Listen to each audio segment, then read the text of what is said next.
जय हिंद साथियों, नमस्कार। कैसे हैं आप सब लोग? उम्मीद है सभी अच्छे हैं, शानदार, लाजवाब, ज़बरदस्त, जिंदाबाद हैं। और आशा है आप सभी अपनी पढ़ाई, तैयारी, लिखाई में एकदम शानदार तरीके से जुटे हुए हैं। साथियों, ये क्लास एक बिल्कुल अलग तरह की क्लास है, बिल्कुल एक स्पेशल क्लास ये रहने वाली है।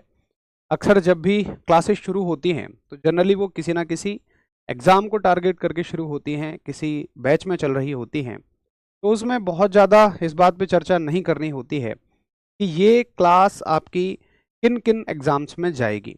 लेकिन यहाँ पर 2-4 पॉइंट्स ऐसे हैं जो आपके कॉमन डाउट्स रहेंगे, तो पहले उन पे हम चर्चा कर लेते हैं और फिर तसल्ली से हम आराम से अपनी क्लास को आगे कंटिन्यू करेंगे। पहले एक बार सभी मुझे अपने हाल-चाल बताइए, कैसे हैं आप सब लोग? घर परिवार में सभी कैसे हैं? माताजी, पिताजी कैसे हैं? बहन-भाई सब कुछ अच्छे हैं? बहुत सारे डाउट आपके, बहुत सारी उम्मीदें इस क्लास से, इस नायक बैच से हैं। मैं समझ सकता हूँ। पहले एक बार आप सभी के हालचाल जानें, फिर उन पे बात करेंगे और फिर हम लोग अपनी पढ़ाई शुरू करेंगे। सभी अच्छे हैं, बढ़िया हैं, बेहतर हैं। देखिए, कुछ दिक्कतें तो तैयारी के दौरान आती ही रहती हैं, लेकिन वो दिक्कतें जिनका समाधान सिर्फ़ नौकरी ही है। यानी अगर मान लो एक प्रेशर है, मेंटल प्रेशर है, सोशल प्रेशर है, फाइनेंशियल प्रेशर है, अगर वो प्रेशर है का समाधान तो सिर्फ़ और सिर्फ़ नौकरी है, तो आप उन्हें सिलेबस का पार्ट बनाइए, आगे बढ़ जाइए। बाकी कुछ दिक्कतें वैसी हैं, आर्टिफिशियल आपने बना रखी हैं, तो उनसे बाहर निकलिए और अपनी तैयारी पे पूरा फोकस करें हम। चलिए, सभी को नमस्कार सुबह की। तो अब आते हैं सीधे मुद्दे की बात पर। और आप सभी का सबसे बड़ा प्रश्न ये ज़रूर है कि कौन-कौन से एग्ज़ाम इससे कवर हो जाएँगे फाउंडेशन बैच से? या दूसरा आपका ये डाउट होगा कि क्या इससे सारे के सारे एग्ज़ाम कवर हो जाएँगे, जितने भी सारे एग्ज़ाम होते हैं? तो इस प्रश्न का मेरे पास उत्तर आपके लिए ये है कि देखिए, साइंस जो है, बड़े ध्यान से सुनना आप मेरी बात को, आप हर एक साथी को उत्तर मिल जाएगा। साइंस 2 तरीके से एग्ज़ाम्स में आती है। एक वो एग्ज़ाम्स जिनमें साइंस स्पेशल पूछी गई है। स्पेशल साइंस किन-किन एग्ज़ाम्स में पूछी गई है? जैसे आप बात करें SSC, AWO, TPO, railway group D. उसके अलावा साइंस स्पेशल पूछी जाती है बीएसएफ, आरओ, आरएम। यानी जैसे हम बात करें एडब्ल्यूओ, टीपीओ या ग्रुप डी या बीएसएफ, आरओ, आरएम, या आप और आगे एग्जाम्स लें, जैसे आपका एयरफोर्स हो गया, या आपका नेवी हो गया, या आपका आईसीजी हो गया, या आपका एनडीए हो गया। ये सारे कुछ वो एग्जाम्स हैं जिनमें अलग से फिजिक्स स्पेशल आती हैं। इनमें 25-25, 20-20 क्वेश्चंस, 10-10 क्वेश्चंस फिजिक्स के अलग से पूछे जाते हैं। एक साइंस वो होती है जिसमें साइंस जीएस के अंडर आती है। अब जीएस के अंडर किस किस में आती है? आप एसएससी के तमाम एग्जाम उठाइए, जैसे एसएससी एमटीएस है, एसएससी सीजीएल है, एसएससी सीएचएसएल है, या कांस्टेबल स्तर के आप एग्जाम उठाएं। आप एसएससी जीडी की बात करें, आप दिल्ली पुलिस कांस्टेबल की बात करें, आप यूपी पुलिस कांस्टेबल की बात करें, या आप यूपी एसआई की बात करें, या और भी कोई एग्जाम आपके जनरल एग्जाम जो होते हैं, जैसे कि यूपी ट्रिपल एससी पैट हो गया, या यूपी ट्रिपल एससी की और भी कोई परीक्षाएं जिनमें साइंस जो है, फिजिक्स जो है, वो जीएस सेगमेंट के अंदर में आती है।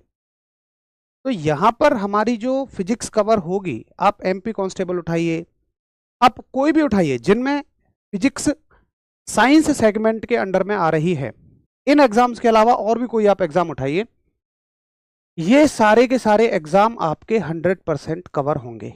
मैं आपसे प्रॉमिस कर रहा हूं कि आपने आज तक जो फिजिक्स को सिर्फ और सिर्फ रटा है, कभी उसकी भावनाओं को नहीं समझ पाए। यहाँ पे हमारी एक कोशिश ये रहेगी कि आपके अंदर इस विषय के प्रति एक रुचि पैदा करना, इंटरेस्ट पैदा करना। अगर मैं वो पैदा करने में कामयाब रहा तो सारे उद्देश्य हमारे बाकी फुलफिल हो ही जाएंगे। फिर ना मुझे आपको ये कहना कि इस क्लास को लगातार लेना है, ना ये कहना इस क्लास को याद करना है, क्योंकि आप वो ऑटोमेटिक करने लगेंगे। तो मेरी एक कोशिश ये रहेगी कि जो आपने आज तक चीज़ें रटी हैं, हम उनको थोड़ा समझने की कोशिश करेंगे। फिजिक्स हमारे आसपास व्यवहारिक जीवन में है, वहाँ से हम उसको रिलेट कराएंगे, हंसी मजाक के एग्जाम्पल्स के साथ, वीडियोज़ के साथ, 3D एनिमेशन के साथ, पिक्चर्स के साथ में, व्यवहारिक उदाहरणों के साथ में हम उसको रिलेट करने की कोशिश करेंगे। ठीक है? तो ये सारे और भी इसमें मैंने मैं एटसेट्रा लिख देता हूं ताकि आप इन्हीं एग्जाम तक लिमिटेड ना हो जाएं। एसएससी के कोई एग्जाम छूट गए हों वो भी ऐड कर लो, कांस्टेबल स्तर के कोई भी एग्जाम छूट गए हों वो ऐड कर लीजिए, यूपी ट्रिपल एससी के कोई भी एग्जाम छूट गए हों वो ऐड कर लीजिए, और अदर्स कोई भी एग्जाम इसमें आपका हो जिसमें साइंस जीएस सेगमेंट के अंदर आती है वो हर एक एग्जाम इसमें आपका कवर होता हुआ चला जाएगा। ठीक है, अच्छा फिर से रिपीट कर रहा हूं, जिनमें साइंस स्पेशल पूछी जाती है, देखिए मैं आपको यहाँ हम कहाँ एक गुमराह करूं, कुछ आपसे झूठ बोलूं तो शायद आरडब्ल्यूए के प्लेटफॉर्म पर खड़े हुए एक टीचर का ये कर्तव्य नहीं है। अगर मैं बिल्कुल आपको सच्चाई बताऊं तो इन एग्ज़ाम्स को कवर कराने के लिए, इनमें से हर एक एग्ज़ाम को कवर कराने के लिए मुझे मिनिमम से मिनिमम 100 क्लासेस चाहिए होती हैं, 100 क्लासेस चाहिए होती हैं, और गहरा लेवल बहुत ज़्यादा चला जाएगा। इनको कवर कराने के लिए हमें लगभग लगभग कितनी क्लासेस चाहिए होती हैं, तो तकरीबन ये सिलेबस आपका 40 से 45 क्लासेस में ओवर हो जाएगा। लगभग 40 क्लासेस तो आप इसमें मिनिमम मान के ही चलें, और अगर हम बहुत आराम आराम से चलेंगे, प्रैक्टिस करते हुए चलेंगे, तो तकरीबन 45 क्वेश्चंस 45 क्लासेस आपकी लगेंगी। तो मैं बिल्कुल आपको कोई मिसलीड नहीं कर रहा हूं यहाँ पर, लाइव व्यूअर्स की संख्या बढ़ाने के चक्कर में मैं कह दूं कि सारे एग्जाम कवर हो जाएंगे, वो बिल्कुल भी संभव नहीं है। जो कवर हो सकते हैं वो मैंने आपको बता दिए हैं। ठीक है, आप डाउन साइड ही रहेंगे, ये मैंने हायर साइड ही बताया है आपको। 45 तब लगेंगे जब हम थोड़ा स्लो चलेंगे, कुछ साथी ऐसे भी होंगे जो बिल्कुल फ्रेशर होंगे, जीरो से पढ़ रहे होंगे, वो कहेंगे कि आप थोड़ा तेज चल रहे हैं, तो हल्का स्लो हम स्पीड को करेंगे, तब हम थोड़ा 45 की साइड करेंगे। ठीक है, चलिए अब बात आती है कि सिलेबस क्या रहेगा। तो सिलेबस ये है आपका, सबसे पहले और सबसे बेसिक चैप्टर हमारा होता है यूनिट्स, यानी कि मात्रक।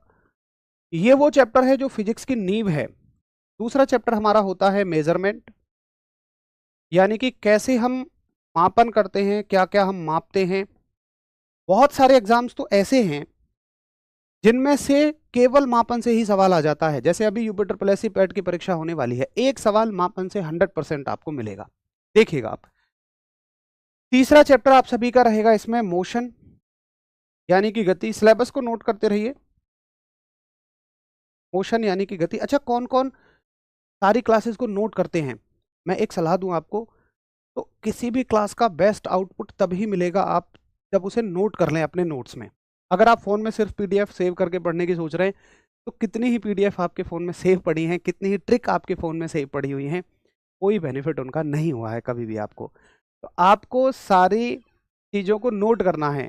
अगर पीडीएफ से टीचर पढ़ा रहे हैं, क्लास में आपको नहीं समय मिल रहा है, तो आप बाद में नोट करिए। मेरी क्लास में आपको साथ के साथ नोट कर सकते हैं, मैं टाइम दूंगा। 100%, 99% भी नहीं, 100% ये क्लास बायोलिंगुअल रहेगी। इंग्लिश वाले साथियों को या हिंदी वाले साथियों को किसी एक भाषा को लेकर दिक्कत नहीं आने वाली है। तो एक बार थम्स अप करो जो एक कॉपी लेकर बैठे हैं। अगर आज नहीं लेकर बैठे हैं तो भैया जी कल से कॉपी लेकर बैठिएगा, अपने नोट्स की कॉपी। पेन ले लेना, एक ले लो, दो ले लो, हेडिंग डालने के लिए, एक लिखने के लिए, ज़्यादा सजाना सजूना नहीं है, कंटेंट पे फोकस करना है। तो ये नोट करते रहो मेरे साथ। तीसरा चैप्टर मोशन रहेगा, चौथा चैप्टर आपका लॉज ऑफ मोशन रहेगा, जिसमें हम न्यूटन साहब के बारे में पढ़ेंगे, गति के नियम, बहुत शानदार शानदार सी चीज़ें इसमें आती हैं। उसके बाद अगला चैप्टर आता है हमारा वर्क एनर्जी एंड पावर,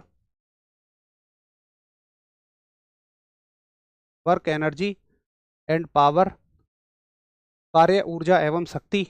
इसमें हम समझेंगे कि कार्य ऊर्जा से कैसे अलग है और शक्ति इन दोनों से कैसे अलग है, कार्य ऊर्जा एवं शक्ति। उसके अलावा छठा चैप्टर तो एकदम जबरदस्त ही है, ग्रेविटेशन, जिसमें इस ब्रह्मांड के वो रहस्य उजागर होते हैं जिनके बारे में हम बिल्कुल अनभिज्ञ हैं, अनजान हैं। एक मेरा रूममेट थे, यहीं आरडब्ल्यू में ही वर्क करते हैं वो, तो उन्होंने शायद फिजिक्स कभी नहीं पढ़ी। वो कह रहे थे कि भैया पृथ्वी जो है किस पर टिकी हुई है। तो मतलब मुझे यार इस बात को सुनकर ही बड़ा अचंभा लगा कि पृथ्वी किस पर टिकी है। तो हम ऐसा सोचते हैं, देखो अगर आप अपने सोलर सिस्टम को देखो, अगर आप अपने पूरे सौर मंडल को देखो, ब्रह्मांड को देखो, अभी शुरू भी करेंगे हम, अगर हम पूरे सौर मंडल को देखें, पूरे ब्रह्मांड को देखें, तो ये किसी पर नहीं टिकी हुई हैं कोई चीज़ें, टिकने के लिए कुछ है ही नहीं। ये सारी चीज़ें हवा में गोल गोल घूम रही हैं, और मतलब आपको कभी अचंभा नहीं होता। देखिए इतना बड़ा यूनिवर्स है ये, हमारी पृथ्वी जैसी करोड़ों पृथ्वियां हैं, और भी मैं कहूं अरबों, तो कोई अचंभे की बात नहीं है। हमारे सूर्य जैसे करोड़ों सूर्य हैं। आखिर ये कहाँ रहते हैं, कहाँ घूमते हैं, और सूर्य के चारों ओर सारे ग्रह करोड़ों सालों से चक्कर लगा रहे हैं। कैसे लगा रहे हैं? एक बाइक को 4 चक्कर लगाने के लिए पेट्रोल की जरूरत पड़ेगी, पेट्रोल खत्म हो जाएगा, खड़ी हो जाएगी, लेकिन सारे ग्रह बगैर किसी एनर्जी के चक्कर लगा रहे हैं। मतलब एनर्जी तो है, लेकिन कौन है वो? तो ये बड़ी अचंभे की बात है, और इन्हीं अचंभों से असल में हम भौतिकी में पर्दा उठाते हैं। इन्हीं रहस्यों से हम फिजिक्स में पर्दा उठाते हैं। तो यही चैप्टर ग्रेविटेशन है जो इन तमाम राजों को खोलेगा। आपको बहुत मजा आएगा इसे पढ़ने में। 7वां चैप्टर है हमारा ग्रेविटेशन। के बाद में हम लोग कुछ सॉलिड्स के बारे में पढ़ेंगे, यानी कि ठोसों के गुण पढ़ेंगे, और थोड़ा सा इसी में हम लिक्विड्स के बारे में पढ़ते हैं। मतलब थोड़ा सा नहीं, सॉलिड्स के बारे में थोड़ा सा ज़्यादा, लिक्विड्स के बारे में, जिसको मैं प्रेशर भी कहता हूँ। इस चैप्टर का नाम मैं प्रेशर भी कहता हूँ। प्रेशर यानी कि दाब चैप्टर कहता हूँ। उसके बाद अगला चैप्टर हमारा जो होता है प्रेशर के बाद में, वो आता है वेव यानी कि तरंग। आपकी सबसे बड़ी उलझनों की सुलझन, अनुप्रस्थ क्या है, अनुदैर्ध्य क्या है, कौन सी तरंग कैसे चलती है, तमाम चीज़ों के बारे में नहीं पता रहता। ये हो गए आपके 8 चैप्टर। उसके बाद 9वां चैप्टर हमारा सबसे बेहतरीन साउंड आता है, ध्वनि आती है, जिसमें हम साउंड की आवृत्ति को केवल रटते हैं कि चमगादड़ ने इतनी ध्वनि निकाली, उतनी ध्वनि निकाली, बट समझ कभी नहीं आता, उसको समझेंगे। 10वां चैप्टर हमारा रहने वाला है heat and temperature. Heat and temperature यानी कि ऊष्मा एवं तापमान। और 11वां चैप्टर हमारा रहेगा हीट एंड टेम्परेचर के बारे में। बाद इलेक्ट्रिसिटी यानी कि विद्युत। विद्युत में हम बहुत मज़ेदार मज़ेदार चीज़ें, आवेश, विभव, विद्युत धारा, जिसको केवल हम मान लेते हैं। मैं आपको फ्लो करा के दिखाऊंगा कि क्या होता है जब करंट फ्लो कर रहा हो रहा है, क्या होता है जब वोल्टेज फ्लो हो रहा होता है। मतलब वोल्टेज, करंट, ये सब हैं क्या, आप इनको अच्छे से समझोगे। 12वां चैप्टर हमारा रहेगा विद्युत के बाद मैग्नेटिज्म यानी कि चुंबकत्व। अगला चैप्टर हमारा 13th जो रहेगा वो रहेगा ऑप्टिक्स यानी कि प्रकाश। प्रकाश, लाइट भी कह देते हैं इसको, और थोड़ी सी मेरे पास जगह कम है, 14th चैप्टर का आप नाम डाल लेंगे। मैं यहाँ लिख देता हूँ 14th चैप्टर को। 14th चैप्टर हमारा रहेगा मॉडर्न फिजिक्स। मॉडर्न फिजिक्स आपके स्तर पे कुछ बहुत ज़्यादा सवाल नहीं पूछे जाते, लेकिन फिर भी जो थोड़े बहुत पूछे जाते हैं, किसी किसी परीक्षा में कभी कभी पूछे गए हैं। आधुनिक भौतिकी दिख जाएगा आप सभी को, मैं बोल रहा हूँ, आप यहाँ से लिख लेना, आधुनिक भौतिकी। लेकिन कहीं भी कोई एक आधा सवाल भी पूछा गया है तो चूंकि ये फाउंडेशन बैच है, उसमें हम, अब जैसे देखो, मान लो अगर मैं एक पर्टिकुलर बैच के लिए पढ़ा था, तो मैं ये कह देता यार आपके परीक्षा में तो कभी भी नहीं पूछा गया यहाँ से सवाल, लेकिन किसी परीक्षा में कहीं 2-4 सवाल पूछे गए हैं। बट चूंकि ये फाउंडेशन बैच है, तो यहाँ पर हम इन चीज़ों को भी अच्छे से समझते हुए चलेंगे। ठीक है जी, चलिए, तो एक बार थम्स अप करिए कि सिलेबस क्लियर है और अब हम आगे बढ़ सकते हैं। यही हमारा सीक्वेंस भी रहेगा आगे बढ़ने का, आगे पढ़ने का।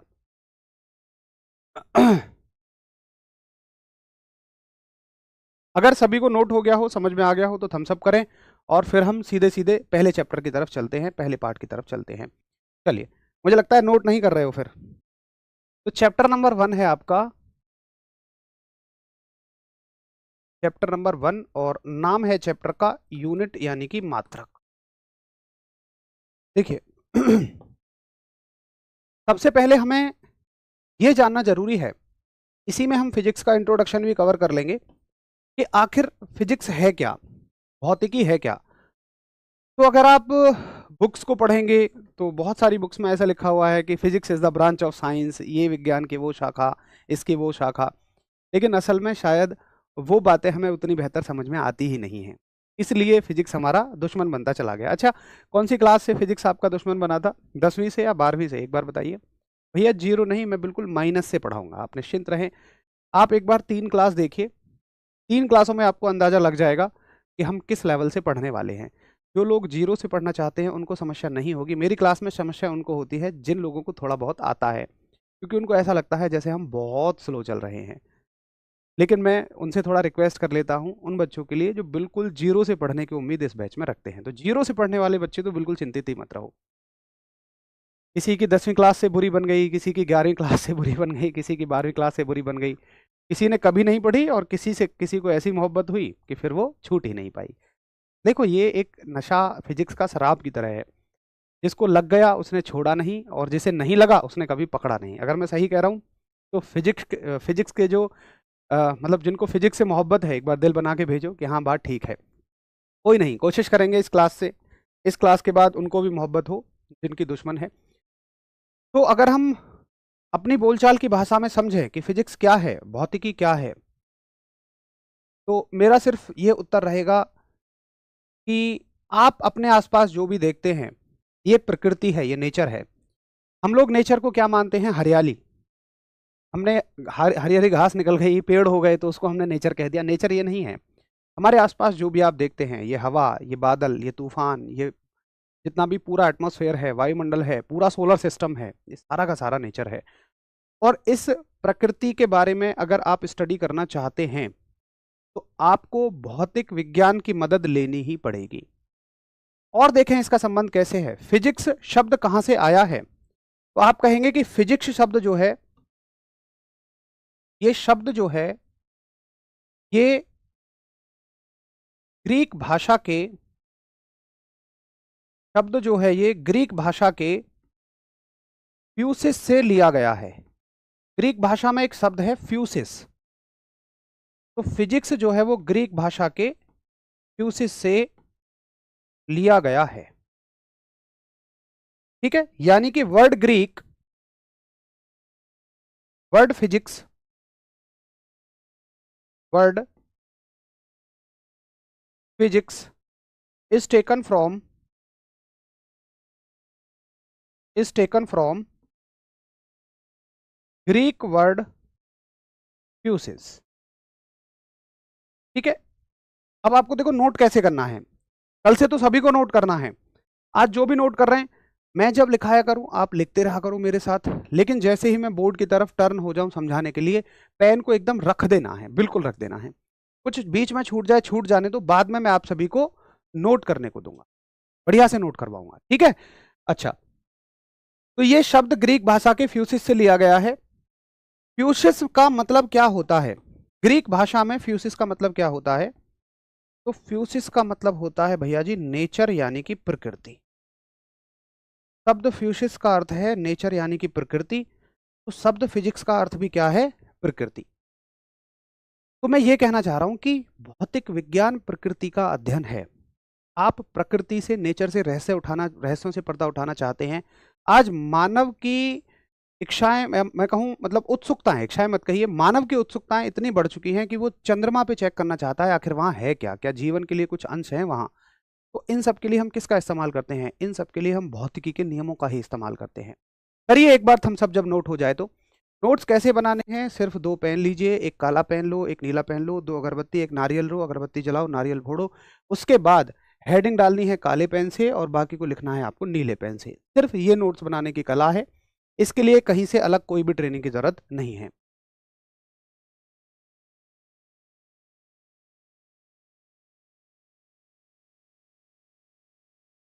हाँ, नोट्स बनाने के लिए ऐसा कुछ अलग से नहीं करना। असल में हम लोग कंफ्यूज हो जाते हैं।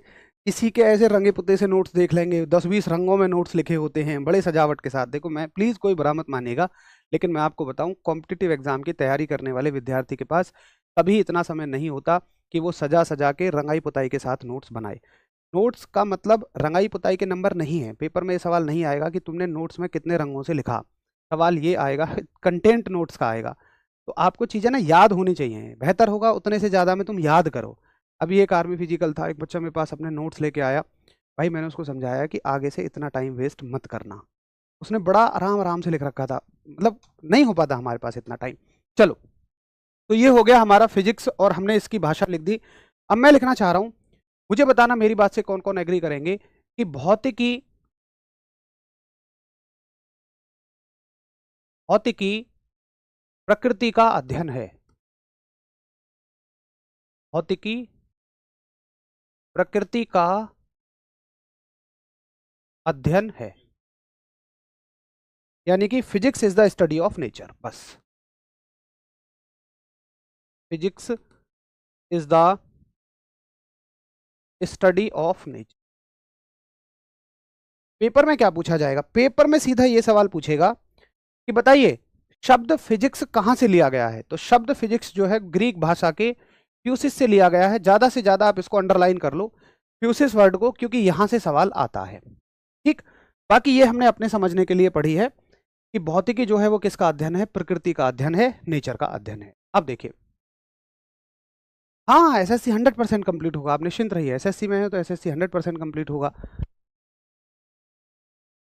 अब देखिए, एक बच्चे की उत्सुकताएं हो गई कि भैया जी आपने कहा भौतिकी यार प्रकृति का अध्ययन है, चलो प्रकृति का अध्ययन कर लेते हैं।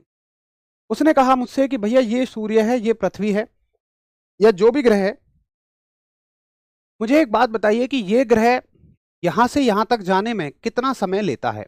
उसने मुझसे पूछा कितना समय लगता है, कितना टाइम लगता है। मैंने कहा क्या तुम्हें इसकी चाल यानी कि स्पीड और दूरी यानी कि डिस्टेंस पता है? उसने कहा जी बिल्कुल पता है, मुझे चाल भी पता है, मुझे दूरी भी पता है। तो बस इतना थम्स अप करो, सूत्र उत्र मत लिखना, इतना थम्स अप करो कि जी मुझे ये बात क्लियर है कि अगर मुझे चाल और दूरी पता है तो मैं समय निकाल सकता हूं। अगर मुझे चाल और दूरी पता है तो बताइए कौन कौन समय को कैलकुलेट कर सकते हैं? वो थम्स अप करो, तो बड़े आराम से निकाल लेंगे यार। चाल और दूरी पता है तो समय निकाल लेंगे। मैं आपसे पूछता हूं कि इनको क्या हम बोलते हैं? जैसे मैथ्स में आप संख्याएं होती हैं 1 2 3 4, इनको पूर्णांक बोलते हो। ये संख्याएं होती हैं 0.5 0.6 0.7, इनको आप भिन्न बोलते हो या दशमलव बोलते हो, फ्रैक्शन बोलते हो। तो ये जो भी हम लिख रहे हैं इन सब को हम क्या बोलते हैं? तो भाई इन सभी का नाम होता है राशि, यानी कि क्वांटिटीज। देखिए आपको हर एक शब्द को, अभी आज और कल हम ये काम करेंगे कि आपके अंदर जो दिमाग में उलझनें बनी हुई हैं शब्दों को लेके, उन उलझनों को हम निकालेंगे। तो आपको एक ये पता होना, नहीं आपका सबसे बड़ा डाउट है, आप राशि को मात्रक बोलते हो, आप मात्रक को राशि बोलते हो। हम हमारा कॉम्पिटिटिव एग्जाम की तैयारी करने वाले साथियों का भाग्य शायद उल्टा चलने लगता है। उनको अगर तुक्का भी मारना हो ना, 2 ऑप्शन में भी तुक्का मारूं तो वो भी गलत लगता है। ये तुम्हारी प्रॉब्लम नहीं है, ये कॉम्पिटिटिव एग्जाम करने वालों की ऊपर वाला परीक्षा ही लेता है। तो राशि को हम मात्रक बोलते हैं, मात्रक को राशि बोलते हैं। क्वांटिटी को यूनिट कह देंगे, यूनिट को क्वांटिटी कह देंगे। तो वो हमें नहीं करना है। आपको याद रखना है ये तमाम क्या है। आप दूरी पढ़ते हो, चाल पढ़ते हो, समय पढ़ते हो, नाम तो सुने होंगे तुमने। त्वरण पढ़ते हो, वेग पढ़ते हो, आवेग पढ़ते हो, संवेग पढ़ते हो, speed, distance, velocity, acceleration, force, momentum, work, energy, power. ये तमाम क्या होती हैं? ये राशियां होती हैं, ये क्वांटिटीज होती हैं। ठीक है, ये क्या होती हैं? राशियां होती हैं, क्वांटिटीज होती हैं। तो हमने ये देखा। अब देखो हर एक चैप्टर में हमें क्या पढ़नी है? हर एक चैप्टर को समझने के लिए हमें क्वांटिटीज ही पढ़नी है, राशियां ही पढ़नी है। तो पूरी फिजिक्स ही राशियों का अध्ययन है। अगर आप भौतिक विज्ञान को समझना चाहते हैं तो आपको राशियों की समझ होनी जरूरी है। तो लिखिए राशियां क्या होती हैं। सबसे पहली और जरूरी चीज, राशियां।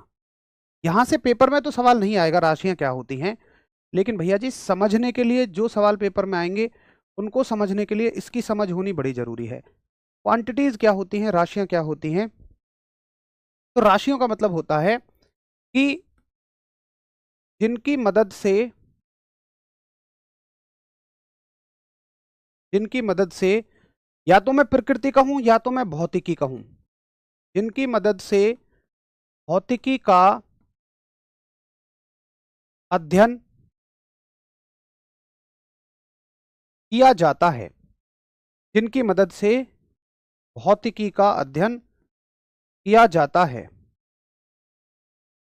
With the help of them we understand, बिल्कुल आपकी जनरल भाषा लिख रहा हूं मैं, वी अंडरस्टैंड फिजिक्स। भैया इनकी मदद से हम भौतिकी का अध्ययन करते हैं।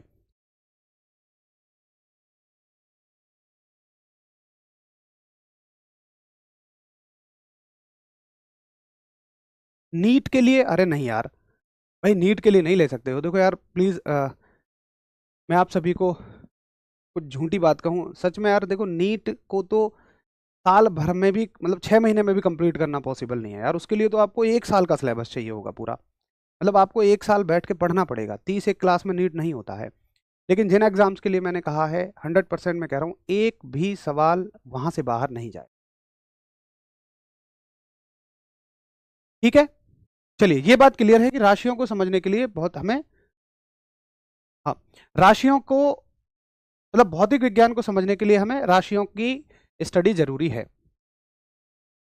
हाँ, ये छोटी सी मिस्टेक है, अध्ययन। ठीक है, क्या पीछे भी एक जगह और अध्ययन आया था ना, कहीं गड़बड़ तो नहीं कर दी? ये कॉमन मिस्टेक हो जाती है। हाँ हाँ हाँ, क्या? एक सेकंड रुको। हाँ, ये मिस्टेक है। कोई नहीं कोई नहीं, मैं इसको सही कर देता हूँ। चलो इसी कलर से लिख देते हैं। ठीक है, अध्ययन,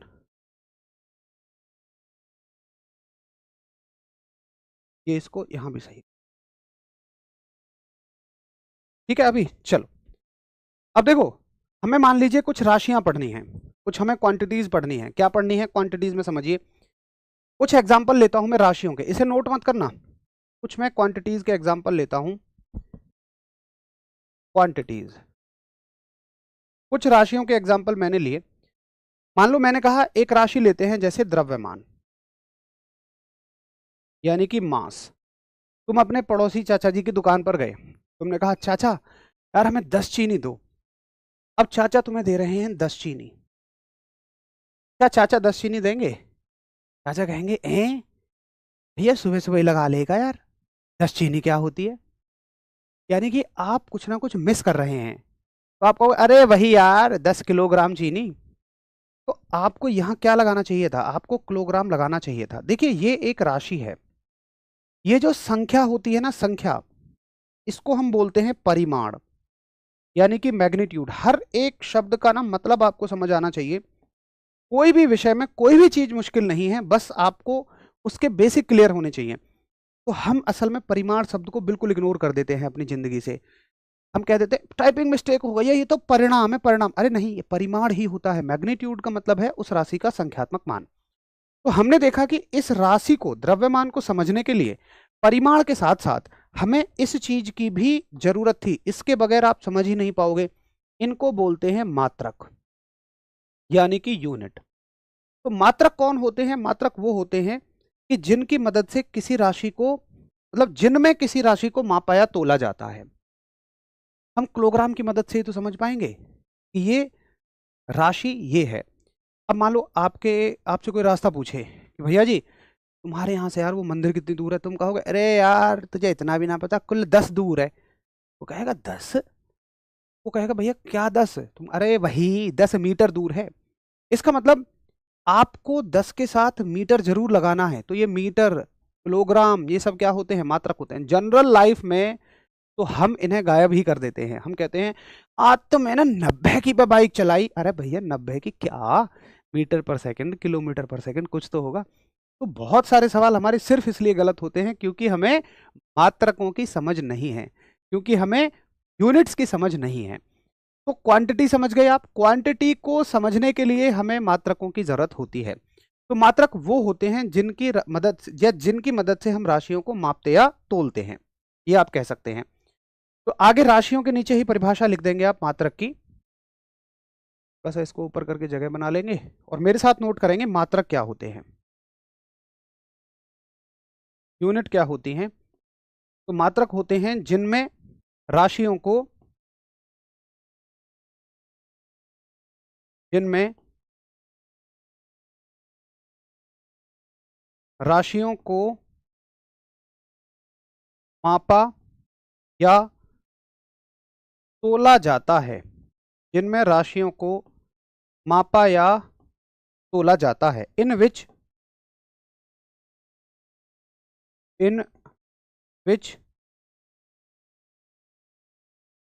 quantities are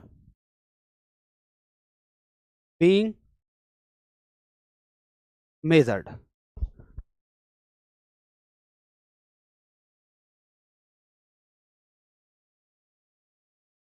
ठीक है भैया, एक बार सभी थम्स अप करेंगे कि हाँ जी मुझे ये बात समझ में आ गई है। एक बार सभी थम्स अप करिए कि हाँ जी मुझे ये बात समझ में आ गई है और नोट हो गया है, फिर हम आगे बढ़ेंगे।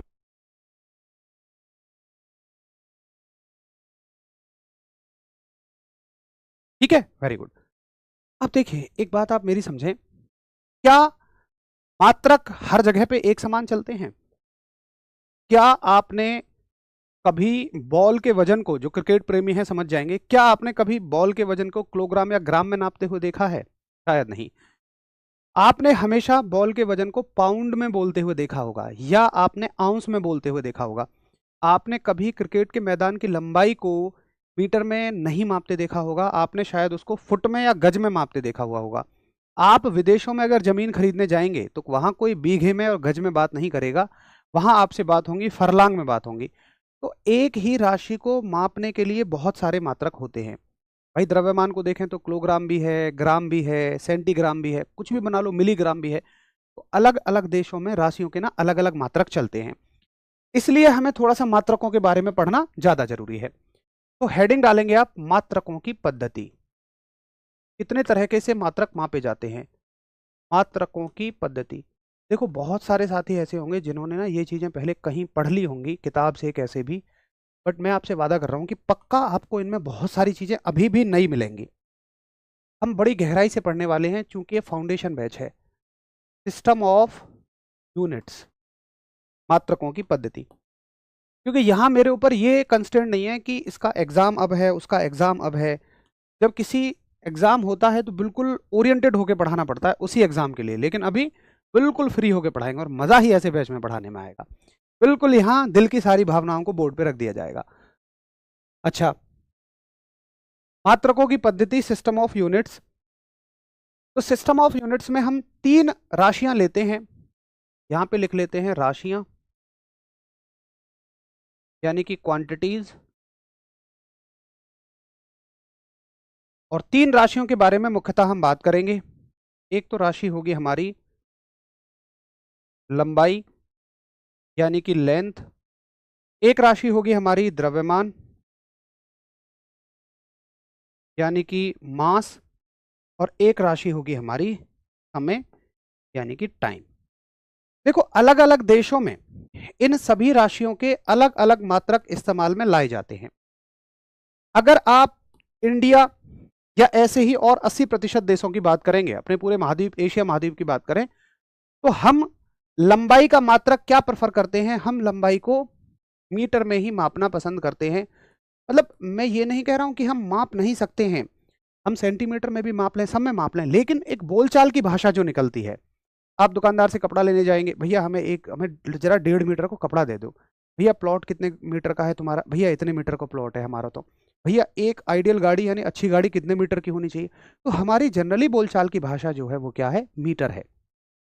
तो लंबाई का मात्रक मीटर है। और द्रव्यमान को जनरली हम किस में कहना पसंद करते हैं? हम द्रव्यमान को जनरली किलोग्राम में कहना पसंद करते हैं। ठीक। और समय को जनरली हम किस में कहना पसंद करते हैं? सेकंड में। ओ यहीं रुक तू, 1 सेकंड में आयो मैं, है ना? तो हमारा व्यवहारिक मात्रक ही सेकंड है। अब इस पद्धति को हमने क्या बोल दिया? इसके पहले पहले शब्द को आप उठाइए, एम शब्द को उठाइए, के शब्द को उठाइए, एस शब्द को उठाइए। तो हमने एक नाम बना दिया एम के एस पद्धति। हमने कहा कि ये एक पद्धति बन गई जिसका नाम हो गया एम के एस पद्धति। और एम के एस पद्धति का मात्र मतलब सिर्फ यही है, एम के एस सिस्टम का सिर्फ मतलब यही है, इसके लिए सिस्टम में ऊपर लिख देता हूं, है ना? एम के एस सिस्टम, सिस्टम का मतलब यही है कि उसमें लंबाई को मीटर में मापा जाएगा, द्रव्यमान को किलोग्राम में मापा जाएगा और समय को सेकंड में मापा जाएगा। सिर्फ इतनी सी बात है। भैया जी ये सबको समझ में आ गई कि एम के एस का मतलब क्या होता है? एम के एस एक पद्धति है, मीटर किलोग्राम सेकंड, जिसमें राशियों को, लंबाई को मीटर में, द्रव्यमान को किलोग्राम में और समय को सेकंड में मापा जाएगा। ठीक है। अच्छा, लेकिन हर जगह तो ऐसा नहीं होता है। अगर आप, जैसे ये तो हमारा पूरा इंडिया एशिया कवर कर रहा है, अगर आप फ्रांस में चले जाएंगे, कभी जाइए फ्रांस, तो फ्रांस में आप पाएंगे कि वहां पर कोई लंबाई को मीटर में नहीं मापता है, वहां पर लंबाई को मापा जाता है आपका सेंटीमीटर में, सेंटीमीटर। तो एक काम करते हैं, इसको थोड़ा सा और नजदीक में लिख लेता हूं ताकि मुझे जगह मिल जाए। तो लंबाई को किस में मापते हैं वहां? सेंटीमीटर में,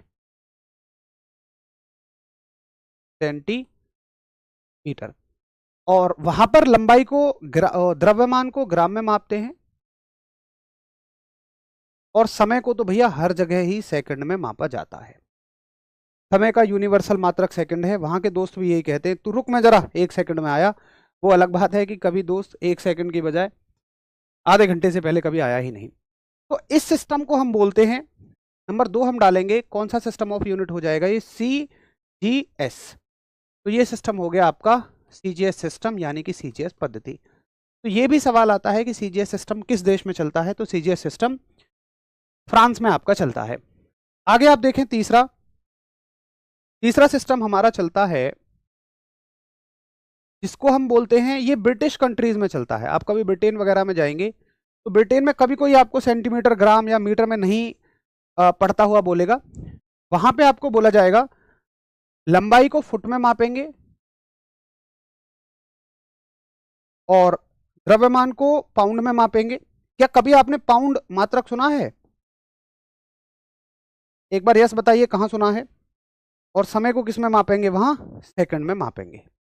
ठीक है, तो इस पद्धति को हम क्या बोल देंगे? समझ में आ गया होगा आपको, FPS पद्धति। तो नंबर 3 है हमारा FPS पद्धति, यानी कि FPS सिस्टम। और FPS सिस्टम कहाँ इस्तेमाल होता है? FPS सिस्टम आपका इस्तेमाल होता है ब्रिटिश कंट्रीज। ठीक, ये नोट हो गया, समझ आ गया हो तो एक बार थम्स अप करिए, फिर इसके आगे चलें। मैं आपको चाय पी के दिखाऊंगा तब तक।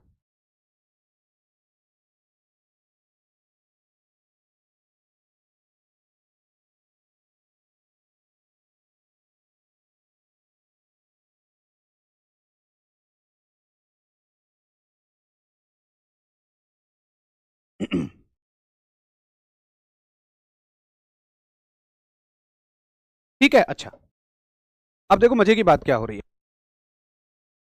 अब क्या हो रहा है, 3 देश के प्रधानमंत्रियों की बैठक चल रही है, जिसमें शामिल हैं अपने इंडिया के मोदी जी हैं, एक फ्रांस के प्रधानमंत्री हैं, एक ब्रिटिश के प्रधानमंत्री हैं, और ये मिलकर संयुक्त रूप से एक मिसाइल का आविष्कार करना चाहते हैं। मोदी जी का प्रावधान है, उनके अपने देश के वैज्ञानिकों से बात हुई है, भाइयों बहनों, इस मिसाइल की लंबाई कोई 15 मीटर से ज्यादा नहीं होनी चाहिए, नहीं तो ये उड़ेगी नहीं। अब फ्रांस के प्रधानमंत्री को, अब एक बात बताओ ना, मैं आपको इतनी सी चीनी दूं और आपके हाथ पे रख के ये कहूं, ले भैया 5 किलो चीनी, जा अपनी मम्मी ले जाके दे दियो। अरे भाई, कोई आपको अगर 5 किलो चीनी देता है, इतनी सी चीनी 5 किलो, तो आपको 5 किलो नहीं है, ये तो थोड़ी सी चीनी है। लेकिन अगर मैं आपको थोड़ी सी चीनी लेके ये कहूं, लो भैया 5 पाउंड चीनी है, अपने घर ले जाके दे देना, तो आपको पता चलेगा? अंदाजा ही नहीं लगेगा भाई। आपको इस बात का अंदाजा ही नहीं लगेगा कि वो 5 पाउंड है या कितनी है। तो असल में जो मात्रक हमारे देश में नहीं चल रहे होते हैं, हमारे व्यवहार में वो नहीं होते हैं। तो ये देश, जो फ्रांस के प्रधानमंत्री हैं वो सेंटीमीटर जानते हैं, ब्रिटेन के प्रधानमंत्री फुट जानते हैं। तो ये दोनों बोलते हैं कि hey Modi ji, what are you talking about? The unit of length is centimetre and foot, what are you talking in the metre? भैया यूनिट तो सेंटीमीटर और फुट हैं, तुम क्या ये मीटर मीटर में कह रहे हो? उधर ब्रिटेन के प्रधानमंत्री अपने को भड़क रहे हैं, hey what the prime minister of France, the unit of metre is centimetre, unit of centimetre is foot not centimetre. तो सेंटीमीटर वाला फुट वाले से लड़ रहा है, फुट वाला सेंटीमीटर से लड़ रहा है। तुम कोने में खड़े हंस रहे थे। मोदी जी ने कहा बुलडोजर चलवा देंगे, बड़े हंस रहे हो। तुम कहोगे अरे मोदी जी, यार हर समस्या का समाधान देखो बुलडोजर नहीं है, मेरे पास आपकी समस्या का समाधान है। मोदी जी ने कहा क्या समाधान है आपके पास? आपने कहा एक बात बताइए कि जब कोई भी व्यक्ति एक देश से दूसरे देश में जाता है, जैसे मान लीजिए आप चाइना जा रहे हैं, जापान जा रहे हैं, फ्रांस जा रहे हैं, तो क्या आप वहां की भाषा सीख के जाते हैं?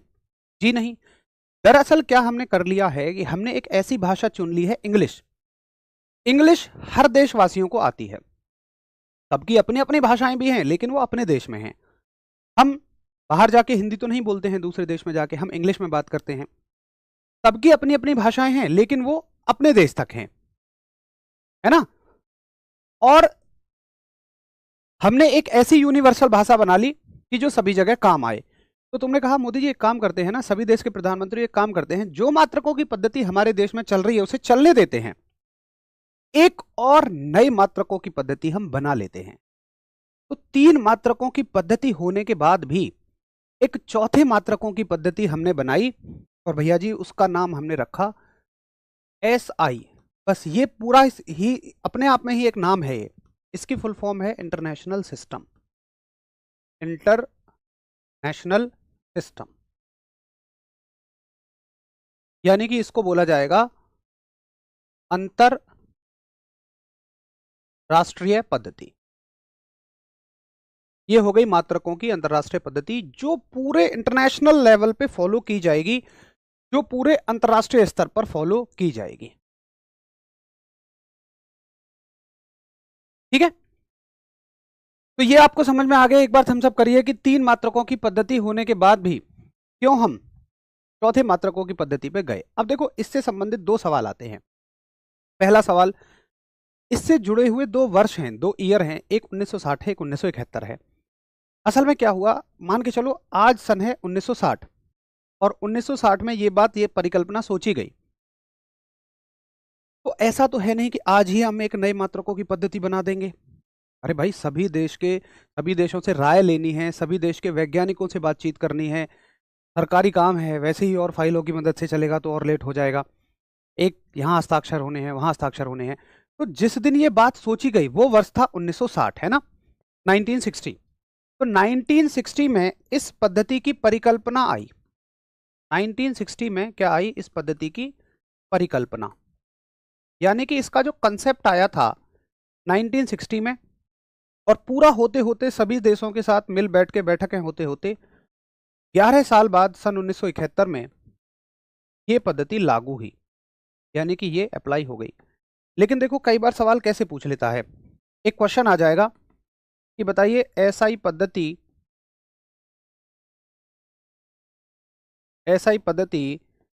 किस वर्ष लागू होता जी। SI पद्धति किस वर्ष लागू होता जी, यानी कि SI पद्धति, SI सिस्टम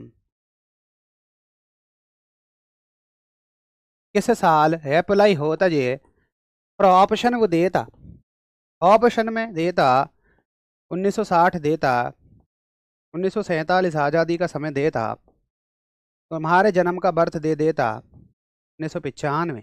1995 का तो कोई नहीं होगा, आप में से सब छोटे होंगे, या मान लो सन 2000। बताओ अब क्या उत्तर लगाओगे आप।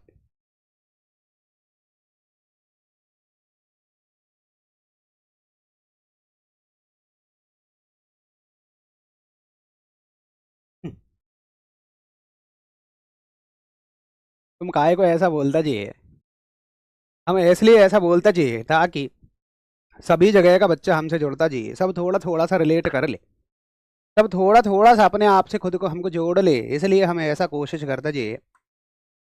तो सवाल ये आता कि ऐसा ही पद्धति किस वर्ष में लागू होता, लेकिन लागू तो 1971 में होता। 1971 ऑप्शन में नहीं देता तो हम क्या उत्तर लगाता, 1960 ही लगा के आता। अब कोई ऐसा मत करना, एक फोटो यहाँ का खींच, एक फोटो यहाँ का खींच, टेलीग्राम पे डाल दे, मास्टर पढ़ाता कुछ और है, सवाल में गलत कराता है। नहीं, हम ये कहता जी कि सवालों में कई बार ऑप्शन ही नहीं देता, तो आपको ऐसा नहीं करना। आजकल तो आपका वेंडर भी खतरनाक है, एडिक्यूटी है। आप उसके किसी पेपर करवाने वाले को बुलाओ और कहो भैया इसमें तो ऑप्शन ही नहीं है। वो कहेगा भाई साहब मैं तो देखो अपने घर वो काट रहा था, धान काट रहा था, धान की फसल उगाई है, मुझसे तो ये कहा गया था कि बस तुम्हें ड्यूटी देनी है, चलो 500 रुपये मिलेंगे, समोसे मिलेंगे। भैया मेरी तो दरांती भी बाहर रखी गई है, मुझे तो खुद नहीं पता क्या चल रहा है। तो भाई उनको कुछ नहीं पता, आपको विवेक से उत्तर लगा के आना है, आपको अपने बुद्धि से उत्तर लगा के आना है कि क्या उत्तर इसका रहेगा। चलिए ये बात हमें समझ में आ गई।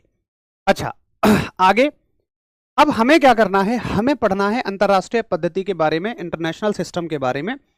और इंटरनेशनल सिस्टम में हमारी जिम्मेदारी क्या है कि जितनी भी राशियां हैं और जितने भी मात्रक हैं उन सभी का बंटवारा करना है, उन सभी का डिवाइडेशन हमें करना है। अब इसको कराने के लिए मेरी कोशिश होती है कि एक टॉपिक एक ही क्लास में खत्म हो जाए, जिससे कि आपको कल याद रखने में आसानी हो। तो उस टॉपिक को अब हम कल ही कवर करेंगे। अब जरा बताइए, आप सभी को कोई डाउट हो, कोई समस्याएं हो, कोई परेशानी हो तो ज़रूर पूछिए। बाकी मेरी तरफ से आप सभी के लिए एक ये सलाह रहेगी, एक ये सजेशन रहेगी, क्योंकि भैया जी आप सभी जितना भी आज पढ़े हैं उसको नोट्स में ज़रूर लिखिएगा, एक इसकी कॉपी अलग बना लो। अगर आप ये करते हैं कि पीडीएफ हमने सेव कर ली, तो ईमानदारी से बताइए कि आपके फ़ोन में कितनी पीडीएफ सेव हैं। यहाँ से इस ट्रिक की पीडीएफ उठा ली, वहाँ से उस ट्रिक की पीडीएफ उठा ली, 100 प्रश्नों में सफाया ऐसे ऐसे मिलती हैं बहुत सारी पीडीएफ। 200 प्रश्नों में पूरा सफाया, कभी कोई सफाया नहीं होता। अगर जो सफाया कर रहे हैं ना, फिर शायद हर आदमी सिलेक्शन ही लेके बैठा होता। देखो मैं बिल्कुल आपको एक व्यवहारिक बात बता रहा हूँ कि सरकारी नौकरी की इतनी डिमांड क्यों है, क्योंकि वहाँ पे सिलेक्शन लेना थोड़ा सा कंपैरेटिवली मुश्किल है। मैं डरा नहीं रहा हूँ, मैं आपको बिल्कुल ग्राउंड लेवल की चीज़ों से अवेयर करा रहा हूँ। अगर देखो बहुत आसान होता ना, 200 प्रश्नों से सिलेक्शन होता, 400 प्रश्नों से सिलेक्शन होता, तो आप अब बच्चे नहीं हो, बहुत समझदार हो, आप समझते हैं। अगर 200-400 प्रश्नों से सिलेक्शन होता तो भाई हर गली गली में हर आदमी सेलेक्ट होकर घूमता होता। लेकिन अगर ऐसा होता कि इतना मुश्किल है तो फिर शायद किसी का सिलेक्शन नहीं हो रहा होता। तो ये कहीं ना कहीं एक बैलेंस की चीज़ है, एक सामंजस्य बिठाने की चीज़ है। इसलिए मेरे हिसाब से आपको क्या करना चाहिए, शुरुआती क्लास है इसलिए समय है अभी 2 मिनट का, इसलिए एक सजेशन दे रहा हूँ। देखो मैंने भी एक अच्छा खासा समय तैयारी में लगाया, 6 वर्षों का समय मुझे लगा। मैंने तब गवर्नमेंट जॉब में सिलेक्शन लिया। तो मैंने क्या गलतियां की, क्या बाद में आके मैंने सुधार किए, कौन सी वो बातें हैं। और ना केवल ये मेरा अनुभव है, मैंने बहुत सारे बच्चों के रैंकर्स 1 के भी इंटरव्यू लिए हैं और उन सब से जो कॉमन बातें मुझे सामने आई हैं, मतलब जो चीज़ें मैंने की मैं उनको वेरीफाई करना चाहता था कि क्या सभी वही करते हैं टॉपर्स। तो मुझे बस एक ही जवाब मिला, जी हाँ वही करते हैं। देखो मैं आपको बस 2 मिनट में कुछ बता रहा हूँ, कंटेंट ओवर हो चुका है। अब कंटेंट पढ़ने वाले साथी कल मिल लें, जिनको सुनना है वो बस 2 मिनट और मिल लीजिए। असल में हम लोग क्या करते हैं, सबसे पहली बड़ी गलती हम लोग करते हैं, मैं आपको बिल्कुल एक बहुत व्यवहारिक बात बता रहा हूँ। छोड़िए कुछ साथी कह रहे हैं शायरी वायरी, शायरियों से कुछ नहीं होगा, शायरी 2 मिनट में भूल जाओगे। काम की बात सुनिए, बिल्कुल प्रैक्टिकल बात, वो बातें जो आपको सिलेक्शन की ओर ले जाएंगी। एक कॉमन मिस्टेक हम क्या करते हैं कि हम जब तैयारी करनी शुरू करते हैं तो हम सोचते हैं कि इस एग्जाम के केवल प्रीवियस ईयर क्वेश्चंस को हम बस रट जाएं और हमारा सिलेक्शन हो जाएगा। ऐसा कभी नहीं होता है कि आप केवल प्रीवियस ईयर क्वेश्चंस को रट जाएं। बताओ तुमने किए होंगे कि नहीं किए होंगे, ईमानदारी से बताइए। तुम पेपर में गए होगे, तुम्हें सवालों की हवा भी नहीं लगी होगी, फिर तुमने 4-5 बुक उठाई होंगी, 7-8 बुक उठाई होंगी और उनसे पढ़ना शुरू कर दिया होगा। मैं ये नहीं कह रहा हूँ बुक से पढ़ना गलत है, लेकिन बुक से पढ़ने में हम उसको ज़्यादा पढ़ते हैं जो हमें अच्छा लगता है। क्या मैं सही कह रहा हूँ? हो सकता है आप जिस एग्जाम की तैयारी कर रहे हो उससे एंशंट हिस्ट्री से एक भी सवाल ना आता हो, लेकिन एंशंट हिस्ट्री की कहानियां आपको इतनी अच्छी लगने लग जाएं कि आप उसको जी भर के पढ़े जा रहे हो। तो ये हमारी एक कॉमन मिस्टेक होती है। मैथ्स चाहे 25 सवाल आए लेकिन हमें समझ नहीं आ रहा है तो हम मैथ्स को आधा घंटा पढ़ते हैं, ऐसे सब्जेक्टों को जिनसे 1 नंबर का आ रहा है उनको ढेर सारा पढ़ते हैं। तो असल में सिलेक्शन लेना केवल मेहनत का काम नहीं है, मेहनत एक अंग है उसका। दूसरी सबसे जरूरी चीज वो एक रणनीति का खेल है। चलो फिर हम क्या करते हैं कि यार अब ना RWA पे बैच ले लेते हैं। मैं आपको एक बिल्कुल सच्चाई वाली बात बता रहा हूँ, RWA पे बैच ले लेते हैं या कहीं भी हम बैच ले लेते हैं, बैच की 8 क्लास की, भाई बड़ा सुकून है, 8 घंटे पढ़ रहे हैं। अरे भाई 8 घंटे तुमने क्लास ली, बहुत अच्छी बात है, लेकिन अल्टीमेट टारगेट पेपर का क्या है? क्या पेपर वाला ये पूछेगा तुमने कितनी क्लास ली? 1 क्लास के 2 नंबर, 4 क्लासों के 5 नंबर, 6 क्लासों के 3 नंबर, 8 क्लासों के 4 नंबर? क्या पेपर में ऐसे सवाल आएंगे कि तुमने कितनी क्लास ली, उनके कितने नंबर हैं? अरे नहीं। आत्मा क्या है? आत्मा का मतलब हम जो काम कर रहे हैं उसका अल्टीमेट टारगेट क्या है? अल्टीमेट टारगेट है चीजों को याद रखना। आप एग्जाम में जाएंगे, सवाल मिलेंगे, वहां पर आपको कितना याद है ये बात काम आएगी, ना आपका नोट्स काम आएगा। नोट्स में बहुत सारा लिखा है, याद कुछ नहीं है, भैया कोई फायदा नहीं है। आपने बहुत अच्छा पढ़ा है, टीचर्स ने बहुत मेहनत की है, बट याद नहीं है, तो भाई कोई फायदा नहीं है। मैंने जो सबसे कॉमन मिस्टेक देखी ना वो यही देखी, सब साथी मेहनत खूब कर रहे हैं, क्लास खूब ले रहे हैं, लेकिन वो असल में याद करने पे जोर नहीं दे रहे। क्यों नहीं दे रहे? क्योंकि उसे कोई करवा नहीं रहा। जो तुम्हें टीचर करवा दे उसको तुम कर लोगे, जब तुम्हें खुद से कुछ करना पड़ता है दिल एकदम दर्द पैदा कर देता है। ना ना ना ना ना, ये नहीं। अभी पढ़ रहे हो, नया नया लग रहा है, मजा आ रहा है, गुरु जी तुम तो बहुत अच्छा पढ़ा रहे हो, मजा आ गया, लेकिन जब यार रिवाइज करने बैठोगे ना तो इसका जो रस है ना वो खत्म हो जाएगा, क्योंकि नया कुछ नहीं बचा अब इसमें। बिल्कुल सच्ची बात बता रहा हूँ मैं आपको। इसलिए आप रिवाइज नहीं करोगे, फिर आप क्या कहोगे, गुरुजी एक बार रिवीजन करवा देते। मैं माथा पकड़ लेता हूँ जब मुझसे कोई ये कहता है रिवीजन करवा देते। अरे भाई, रिवीजन का कंसेप्ट ये है कि तुमने एक बार विजन कर लिया, देख लिया, फिर तुम दोबारा दोहरा रहे हो। क्यों? ताकि तुम्हारा दिमाग जोर दे। जब हम एक चीज को बार बार पढ़ते हैं तो दिमाग ये मान लेता है कि इस आदमी के लिए ये बहुत जरूरी है और वो उसको परमानेंट मेमोरी में डाल देता है। अन्यथा उन चीजों को जिनको हम कभी नहीं दोहराते, हम बस में बैठे हुए जा रहे हैं, आनंदी के छोले कुलचे, अग्रवाल जी का हार्डवेयर स्टोर, यहाँ की जलेबी हो गई, राम भूल के पराठे हो गए, सबको पढ़ते हुए चले जाते हैं ना, लेकिन कभी याद नहीं रखते हम। क्यों? हमारा दिमाग भुला देता है उन्हें, क्योंकि हम उन्हें कभी रिवाइज नहीं कर रहे। बड़ा सिंपल सा कंसेप्ट है। आप जिस चीज को रिवीजन करेंगे, दिमाग ये मान लेगा इसके लिए ये जरूरी है और उसको वो परमानेंट मेमोरी में उठा के पटक देगा, डाल देगा। तो मेरे कहने का ये मतलब है, जब मुझसे बच्चा कहता है जी रिवीजन करवा दो यार, मैं कहता हूँ मतलब ये क्या बात कह रहे हो? तुम ऐसे कह रहे हो कि मेरे हिस्से का खाना तुम खा लो और भूख मेरी मर जाएगी, पेट मेरा भर जाएगा। ये संभव ही नहीं है। तो मेरे हिसाब से जो मैंने अपना एक तरीका पाया, आप किसी भी एग्जाम को क्रैक करना चाहते हैं, सबसे पहले आपकी कंसेप्चुअल अंडरस्टैंडिंग बेटर होनी चाहिए, कंसेप्ट आपको आने चाहिए। ये नहीं है कि बस 4 सवाल उठाए, मात्रकों के भैया मुझे 20 सवाल दे दो, मैं तो बिल्कुल उन्हें चटनी बना के चाट जाऊंगा ना। मात्रकों को, चैप्टर को 10 सवालों में, 20 सवालों में खत्म करना संभव ही नहीं है। आपको कंसेप्चुअल अंडरस्टैंडिंग चाहिए, फिर चाहे वो उससे 100 सवाल बनाए, 200 सवाल बनाए, 500 सवाल बनाए, आप इस लायक बनो हर तरह के हर सवाल को मैं कर सकूं। सच में बता रहा हूं मैं। अगर आपको कॉम्पिटिटिव एग्जाम निकालना है, बाकी आपको भ्रम में रहना है, तो भाई फिर आपकी मर्जी है। दूसरी चीज, इन सवालों से कैसे क्वेश्चन बनेंगे उसके लिए आपको प्रैक्टिस की जरूरत होती है। प्रैक्टिस मैं तो क्लास में ही कराता रहूंगा आपको। जब हम हर एक चैप्टर खत्म करेंगे तो उसके बाद में हम हर एक चैप्टर के क्वेश्चंस करते रहेंगे। तीसरी चीज, आपको मॉक टेस्ट लगाने होते हैं, क्योंकि बहुत सारी गलतियां ऐसी होती हैं जो ऐसा नहीं है कि आप ना पढ़ने की वजह से कर रहे हो। बहुत एग्जाम का प्रेशर है, एग्जाम का प्रेशर नहीं झेल पाए, इसके लिए कोई क्लास चलती है क्या? इसके लिए कोई बैच लेते हो क्या? इसको मैं करा सकता हूं क्या? या आपको ही झेलना पड़ेगा? आती हुई चीज है 9 8 63 पेपर में करते हो। मजे की बात, जब उस गलती को दोहराओगे ना, मतलब चेक करोगे गलती कहाँ हो गई, तो 9 8 63 ही निकलेगा। बोलो थम्स अप करो, मैं सही कह रहा हूं तो। ये गलतियां क्यों होती हैं? क्योंकि हम एग्जाम से पहली बार जाके मिल रहे हैं। अगर हम मॉक टेस्ट में बार बार इन गलतियों को सुधार लें तो हमारा ये सब सही हो जाएगा। लेकिन मॉक टेस्ट लगाने का एक समय होता है जब आपका सिलेबस कंप्लीट हो जाए। सिलेबस से पहले मॉक टेस्ट लगाओगे, नंबर कम आएंगे, डिमोटिवेट हो जाओगे। सिलेबस कंप्लीट हो जाएगा, मॉक टेस्ट लगाने। और चौथा सबसे बड़ा काम वो है भाई रिवीजन। अभी मॉक टेस्ट नहीं भी लगा रहे, छोड़ दो, सिलेबस पूरा होने पे लगा देना। लेकिन ये 2 काम और इन दोनों में जो भी आपने पढ़ा उसको हमेशा के लिए याद रखना, ये रिवीजन करेगा। पहली क्लास थी इसलिए मैं आप सभी को थोड़ी सी चीज़ें ज़्यादा समझा रहा हूँ। हो सकता है आगे कंटेंट से ही फुर्सत ना मिले बीच बीच में, परंतु जहाँ भी मुझे ज़रूरत लगेगी आप सभी को ऐसी काम की बातें मैं बताता हुआ चलूँगा। तो आज के लिए क्लास हो गई। बस मेरे तो भैया आपसे एक ही निवेदन रहेगा कि आज के पढ़े हुए को अच्छे से कल पढ़ के आना। कुछ साथी जो कल नए जुड़ेंगे या जो इस चैप्टर को नहीं पढ़ेंगे, पूरी फिजिक्स के चैप्टरों में उलझे रहेंगे, मात्रक और राशियों में। क्या राशि क्या मात्रक, मात्रक को राशि कहेंगे, राशि को मात्रक कहेंगे।